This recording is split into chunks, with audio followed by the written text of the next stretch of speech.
Tatoato zay somary hita matetika ny foto-kevitra izay ijoroany mariky tatandrazana aminy hoe izy dia futur député. Any amin'ny compte Facebook izy no milaza izany sy any amin'ny groupe Facebook.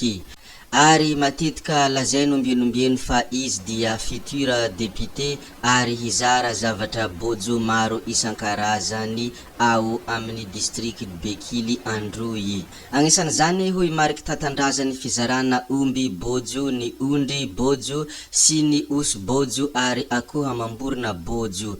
Koa asainy marika tatandrazana tamin'izany fotoana zany ny commune roapolo manodidina ny district ny Bekily Androy fa hiara-hifaly fa lany fanondrony indray ifiloha Andry Nirina Rajoelina hoy futur député mariky tatandraza.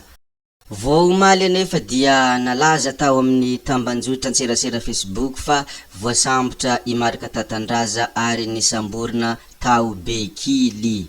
Tamin'ny 1 Desambra 2024 i mariky tatandraza ilay nilaza ny tenany fa apôstôly ary efa natika nitsangana indray.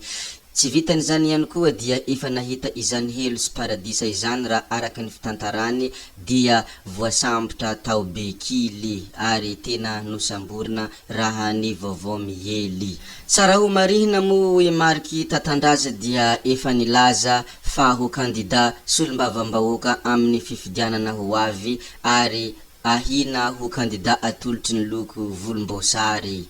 Izy mo raha teo dia anisany tena mahafatrapo amin'ny fanohanana ny filoham-pirenena Andry Nirina Rajoelina ary lazainy ombienombeny ao anatin'ny compte ny Facebook fa izy dia futur député ary hilatsaka solombavambahoaka, hilatsaka kandida ho solombavambahoaka amin'ny fifidianana ho avy zao. Izany tompoko lasy tompoko vavy ny vaovao mihely, izany tompoko lasy tompoko vavy ny vaovao malaza ny hoe voasambotra i marika tatandraza ary nisamborina tao Bekily. Fa kanefa kosa dia tsy mbola fantatra mazava ny antony fisamborana azy hatreto fa mitaky amoahana azy kosa ireo mpanaradia azy.